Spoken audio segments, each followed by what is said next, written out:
Dhaka premier division cricket লিগে আম্পায়ারের সঙ্গে অসৎ আচরণের জন্য শাস্তি পেয়েছেন মোহামেডানের তাওহিদ হৃদয়। তাকে এক ম্যাচের জন্য নিষিদ্ধ ও 50,000 টাকা জরিমানা করা হয়েছে। আর তার সতীর্থ পেসার এবাদত হোসেনকে 40,000 টাকা জরিমানা ও নামের পাশে 3টি ডিমেরিট পয়েন্ট দেয়া হয়েছে। ডিপিএলে শনিবার মিরপুরে ঢাকা ডার্বিতে মুখোমুখি হয় আবাহনী ও মোহামেডান। এই ম্যাচে মোহামেডানের বোলিং ইনিংসের 8ম ওভারে এবাদতের বলে আম্পায়ার তানভীর আহমেদ এলবিডব্লিউর আউট না দেয়ায় তীব্র রাগে নিজের হাতের সোয়েট ব্যান্ড খুলে প্রবল আক্রোশে মাটিতে ছুঁড়ে মারেন এবাদত। আর পরিস্থিতি সামাল দিতে এগিয়ে আসেন লেগ আম্পায়ার শরফুদ্দৌলা ইবনে শহীদ সৈকত। ঠিক তখনই রেগে উঠতে দেখা যায় হৃদয়কে। এমন সময় আঙ্গুল উঁচিয়ে আইসিসির এলিট প্যানেলভুক্ত শরফুদ্দৌলাকে কিছু একটা বলতে থাকেন হৃদয়। ম্যাচ শেষে এটা নিয়ে ক্ষোভ প্রকাশ করেন হৃদয়।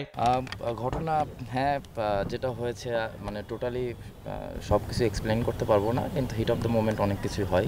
তারাও মানুষ, তারাও ভুল করে, কিন্তু আমার কাছে যেটা মনে হয়েছে যে তারা ভুল করতেই পারে, মানুষ মাত্রই ভুল, আমরাও করব, বা আপনার প্রফেশন থেকে আপনিও ভুল করতে পারেন। কিন্তু আমার কাছে যেটা মনে হয় যে ভুলটা স্বীকার করা উচিত। আমি যদি ভুল করি আমি স্বীকার করব, কিন্তু আপনি ভুলটা স্বীকার না করে আপনি যদি মনে করেন যে না এটা ভুল না, তাহলে এটা হয় না। তবে সৈকতের মতো আন্তর্জাতিক মানের আম্পায়ারের সাথে এমনটা করলেন কেন, সেটা নিয়ে হৃদয় জানান।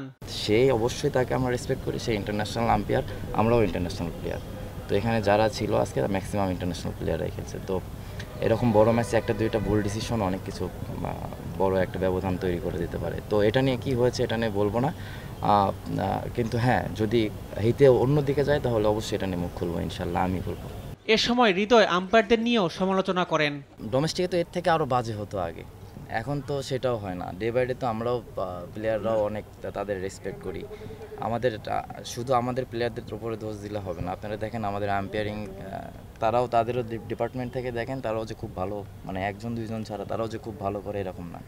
তো যখন এই মানে জাস্টিফাই করবেন তখন আমার মনে হয় যে দুই সাইড থেকেই দেখা উচিত। রিফাত আঞ্জুম, দেশ টিভি, ঢাকা। ম্যাচ নেট কথা বলে আজকে যে সেঞ্চুরি করলো।